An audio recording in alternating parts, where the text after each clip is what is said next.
mencetak sejarah baru dengan line up yang diandalkan oleh coach Hector Suto. Ya, hampir sama seperti match pertama ya. Ahmad Habibie menjadi satu pemain yang sangat luar biasa di pertandingan kemarin. Kita lihat juga ini ada satu substitution dari Indonesia. Semua pemain tampil sangat gemilang di pertandingan kemarin. Tapi jangan lupa yang kita lawan ini adalah Jepang. Dan kita optimis. Bahkan termasuk Jepang, apalagi di partai semifinal di kandang sendiri. Ada semangat yang membara yang tentunya akan coba dipertunjukkan oleh Indonesia. Kensuke Takahashi, sang pelatih Jepang dengan squad yang dia siapkan. Dia 5 pemain pertama yang sangat berbahaya. Dan kita tahu bersama ini adalah Kazuya Shimizu, kapten dari Jepang yang juga adalah main U20 Jepang dengan proses yang dia jalani menjadi pemain senior seperti ini. Nah, hampir sama ya seperti dengan sejarah momen bagi Indonesia untuk bisa mempertunjukkan kebolehan kick off persaingan babak pertama dari semifinal kedua AFC Futsal Asian Cup 2026 yang berlangsung di Indonesia. Harapan Indonesia bisa tampil baik. Satu kesempatan untuk bisa melancarkan serangan tadi masih gagal. Aksi pembuka dengan hadangan dari M. Iqbal, transisi coba dimanfaatkan, bukan sebuah pelanggaran kah tadi?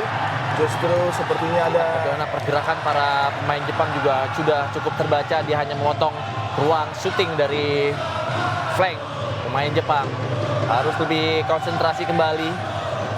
Kick in, berujung kesempatan, tidak boleh ada spesial tercetak. Satu peluang tadi. Hampir saja bisa dimanfaatkan Jepang untuk bisa mengganggu konsentrasi di zona pertahanan dari Indonesia. Satu space yang cukup membahayakan. Saya tidak melihat bagaimana Habibie bisa berkomunikasi dengan defense orang terakhir. Distribusi dari Ahmad Habibie mampu diputus, tapi kemudian serangan coba lagi dibangun oleh Firman Ardiansyah.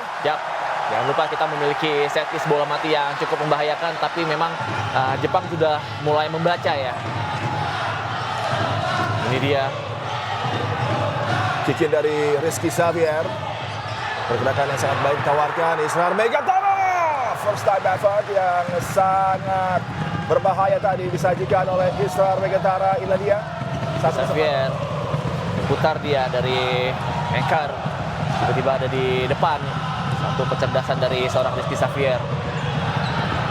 Israr lagi bagi Israr Megantara, melaju mengancam dari area sentral, melibatkan Firman Ardiansyah, bergerak masuk Firman, tembakan dari Firman Ardiansyah, masih menyamping di sisi kanan gawang dari Hiroshi Tabuchi. Sangat percaya diri apa yang dilakukan oleh seorang Firman, check in dan check out sehingga tidak terdeteksi.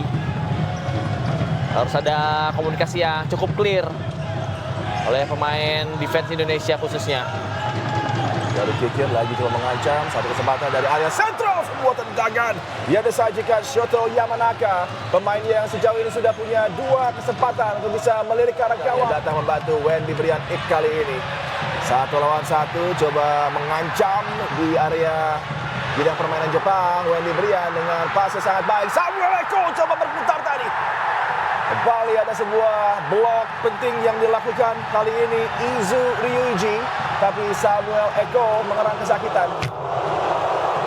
Hampir sama sepertinya tadi ya, apa yang dilakukan oleh pemain Jepang, sedikit menikuk. Ini dia.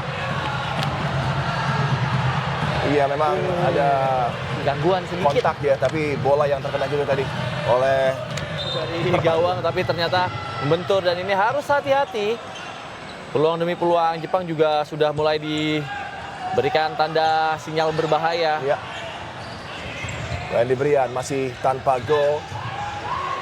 Pertarungan dengan intensitas tinggi di level elit Asia. Saoki Saud. Wendy Brian Ik kali ini dari flank sebelah kanan bergerak masuk. Aksi dari Dewa Rizky Amanda dan juga menjadi salah satu pencetak gol di 2022. Saoki Saud kali ini melaju dengan kendali impresif. Saoki Saud ada defleksi. Wow, masih mampu diamankan tadi. Wendy Brian Ik, ada blok dari Kokoro Harada. Sekuens yang berbahaya, begitu mengancam di area pertahanan Jepang ditawarkan oleh Saoki Saud. Ya, satu skema yang benar-benar cukup sempurna dari Saoki Saud ya. Dia melihat tidak ada support, bahkan dia ingin mengeksekusi. Dewa Rizky tampaknya tadi, atau Reza Gunawan. Ini dia, satu set piece yang harusnya bisa dimanfaatkan dengan bola mati seperti ini.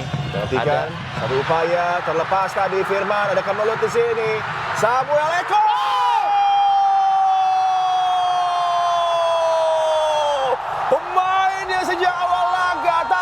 begitu positif, mengancam, berbahaya, bergerak, menusuk, memberikan tekanan, dan sepakannya kali ini mampu menggetarkan jala dari raksasa futsal Asia Jepang di Indonesia Arena dengan gemuruh para supporter, dengan dukungan yang begitu sensasional. Karena disukai oleh coach Hector Suto ya, bisa defense dan juga bisa offense. Peluang kali bagi Reza Gunawan, Israr Megantara kendalikan bola untuk Indonesia.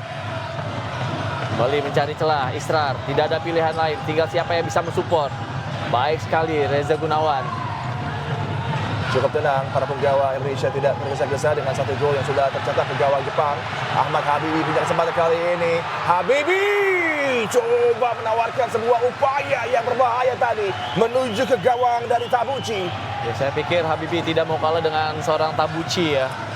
Ini dia jauh ke depan. Kita lihat siapa yang ada di sana untuk bisa melakukan one-on-one. Shimizu dua kali sudah. Tiang gawang di sisi kiri dari Habibi menyelamatkan Indonesia dari kebobolan. Sebelumnya ada Kokoro Harada yang kali ini pegang kendali bola. Kokoro Harada coba menembak. Habibi sensasional, setimpal dengan tendangan yang begitu mengancam dari Kokoro Harada. Itu dia, satu percobaan lagi-lagi bisa ditinggal. Ini biasanya juga melecut semangat para penggawa Jepang. Oh, terlepas tadi kendali bola dari Yusei Arai. Ada peluang bagi Samuel Eko. Samuel Eko melaju mengirim bola. Samuel Eko menembak tadi dan hampir saja bisa melewati hadangan dari Tabuchi, satu gawang yang harus melakukan save dengan improvisasi dengan kaki kanannya ataupun kiri tadi. Ya, kita lihat Samuel Eko lagi-lagi menari ya. Tapi setelah melakukan tarian dia meminta untuk segera langsung diganti dan semoga ini tidak bisa dimanfaatkan dengan kelelahan yang kita miliki ya untuk bisa tetap fokus melakukan konsentrasi one-on-one. Ini yang saya maksud.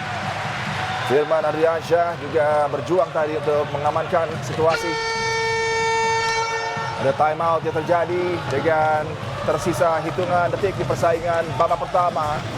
Coach Kensuke Takahashi tentunya ingin menggambarkan satu play penutup yang harapannya bisa membuat Jepang mampu mencetak gol penyama kedudukan setelah tertinggal di laga ini. Ini peluang yang luar biasa didapat tadi oleh Kazuya Shimizu dan kemudian diikuti oleh Kokoro Harada dengan tendangan yang begitu menyengat, masih mampu dihadang oleh Ahmad Habibi. Respons dari Indonesia juga sangat apik tadi dengan Anca yang melepaskan eksekusi dan Yogi Saputra yang sempat cedera sudah tampil kembali dan mempertunjukkan lagi aksi gemilangnya. Pemirsa kembali menuju ke Indonesia Arena bersiap untuk persaingan di babak kedua. Keunggulan satu gol sudah mampu diraih oleh Indonesia dengan upaya gemilang dari Samuel Eko. Tendangan yang mampu diselamatkan penjaga gawang Tabuchi dan kick off persaingan babak kedua sudah berlangsung. Indonesia kali ini bergerak menekan dari sisi kanan menuju kiri layar Anda. Ada satu akselerasi berbahaya. Upaya tendangan datar tadi yang cukup mengancam dari Shunta Uchida adalah awalan yang sangat positif bagi Jepang yang berupaya mengejar ketertinggalan tipis mereka di laga kali ini. Ya, benar-benar harus berhati-hati tadi ya nih. Bagaimana tadi serangan demi serangan dan memang kebiasaan dari Jepang pun ketika dia sudah luar biasa. Israr Megantara umpannya disambut dengan sebuah tendangan dari Epic Ball, tapi sayang tadi Hiroshi Tabuchi dalam kondisi genting masih mampu mengamankan dengan save luar biasa. Mampu dihalau oleh Takehiro Motoishi. Yap. Satu momen tadi bagaimana dua kali Wendy Bryan melakukan one-on-one dan cukup telat. Ada ruang tembakan datar berbuah gol kedua dengan sentuhan dari Wendy Bryan tadi sepertinya membuat arah bola berubah atau memang Anca tadi yang langsung mampu mencetak gol dan Anda tidak salah melihat papan skor. Tuan rumah Indonesia menambah keunggulannya melalui gol dari sang reigning MVP dari Pro Futsal League Indonesia, Ardiansyah Nur. Dan ada defleksi di mulut gawang tadi dan sepertinya on goal. Ada dua defleksi tampaknya ya. Iya. Satu kali kolong dan telat 3-4 langkah dia untuk bisa hati-hati. Kokoro Harada, Habibi menyentuh bola. Ada peluang berikutnya dan adakah sebuah pelanggaran tadi dari M. Iqbal. Ada satu hal yang panas tampaknya kembali.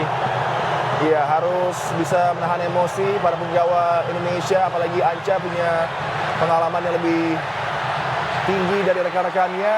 keunggulan 2 gol, tidak perlu terpancing seperti ini. Dan Hector Soto tahu betul, dia menjaga, memproteksi para pemainnya agar tidak terlibat dalam friksi-friksi yang tidak perlu. Kokoro Harada menjadi pusat dari atensi para pemain Indonesia. Harus kembali tenang, harus benar-benar menjaga. Dengan coaching staff yang benar-benar membantu Hector Soto mempersiapkan penampilan dari tim Indonesia. Kembali peluang bagi Samurai Blue Jepang, lagi aksi dari Yamanaka. 7 kesempatan Yamanaka gagal satu kali pun untuk bisa mengganggu Habibie di bawah mistar dari gawang Indonesia. Membelakangi gawang, coba mencetak ruang dan Habibie sayang tadi tidak mampu mencegah bola untuk masuk, dan Takehiro Motoishi membayar kesalahannya dengan mampu memangkas keunggulan dari Indonesia. 1-2, Jepang coba bangkit di babak kedua, dan ini momentum yang harus bisa dicegah oleh Indonesia. Kita saksikan upaya yang luar biasa dari bintang Jepang Takehiro Motoishi untuk mampu mencetak. Kokoro Harada lebarkan ke sisi perlawanan, ada Uchida kali ini kembali kepada Kokoro Harada. Pressing balik lagi, harus berbarengan kembali. Ketat sekali Yogi. Ya, terus terjaga Shea, tapi kemudian ada aksi luar biasa yang ditunjukkan para pemain Jepang, dan defleksi tadi berujung dengan gol penyama kedudukan yang mampu dilesakan oleh kapten mereka Shimizu Kazuya. Tapi sebelum gol ini ada build up dengan kemampuan teknis individu yang memukau, memanfaatkan pengalamannya tadi. Aksi dari Tomoki Yoshikawa mengunlock pertahanan dari pasukan Garuda, kemudian finishing datar tajam dan begitu berbahaya disajikan oleh sang kapten. Rio tadi ya, benar-benar mengganggu pergerakan para pemain Jepang yang lain. Kembali meriset untuk bisa mengalirkan bola ke depan dan sangat menikmati hasil pressing dari Jepang sendiri ya. Uang bagi Indonesia, tendangan dari Firman Adriansyah. Gol yang tidak terpengaruh, dan di momen paling penting di laga ini bagi Garuda, tendangan dahsyat ditawarkan Firman Adriansyah dengan upaya sensasionalnya memberikan kembali keunggulan bagi Indonesia. Kazuya Shimizu yang bersiap, kesempatan kembali jatuh kepada dirinya untuk bisa mengeluarkan Jepang dari kondisi terhimpit. Sebuah gol besar di Indonesia Arena, di Showdown in Senayan. Sedangkan dari Shimizu sayang tidak mampu dihentikan oleh Habibie, dan Jepang punya pemain yang tidak merasakan tekanan sama sekali di momen yang begitu genting di laga semifinal, mampu untuk bisa mencetak gol penyeimbang bagi Jepang 3-3. Ya, ini ada satu momen yang cukup menyulitkan. Masih ada peluang. Brianik di mulut gawang, sayang Firman Adriansyah. Tendangan penjuru sepertinya untuk Indonesia. Terakhir Adian. Dan ini akan menjadi sejarah selanjutnya. Minta tenang Firman. Tadi peluang terakhir yang cukup sempurna dari Firman. Anca gagal dan berakhir sudah persaingan di waktu normal. Bukan tidak mungkin kita bisa menambah keunggulan dan membuatkan keunggulan, maksud saya. Juara ASEAN Futsal Championship 2024 Indonesia, Reza Gunawan. Sudah saya katakan bahwa Reza Gunawan ini adalah pemain yang kalau di penghujung sebuah persaingan akan tampil istimewa. Tidak hanya untuk Cosmo JNE timnya, tapi untuk pasukan Garuda.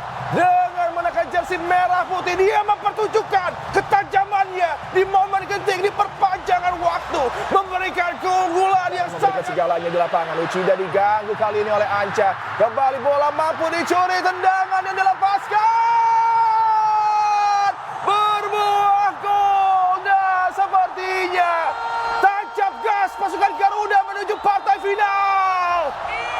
Indonesia Arena bergemuruh, seluruh Indonesia berdiri memberikan sambutan dengan gol dari Dewa Rizky Amanda, sang serial killer untuk Jepang. Ingat di 2022 dia juga mencetak gol, dan kali ini penempatan bola sangat dingin dengan side foot effort. Rizar yang punya kemampuan untuk melakukan penalti save juga sangat baik. Kita nantikan tendangan yang melayang jauh dari kapten Kazuya Shimizu, dan tentunya harus diberikan berikan juga apresiasi kepada Nizar yang mampu memainkan mind gamesnya, merasuki pemikiran dari sang kapten Jepang sehingga eksekusinya jauh. Iya dia nih. Di hadapan kita ada sejarah baru lagi yang akan dengan membanggakan dicetak oleh Indonesia di Indonesia Arena dengan support seluar biasa ini, dengan satu Indonesia yang ada di belakang dari pasukan Garuda. Partai final, Anda tidak salah dengar, Indonesia asuhan Hector Suto mencetak lagi sejarah gemilang, tinta emas yang dituliskan di sejarah futsal Indonesia oleh anak asuh Hector Suto.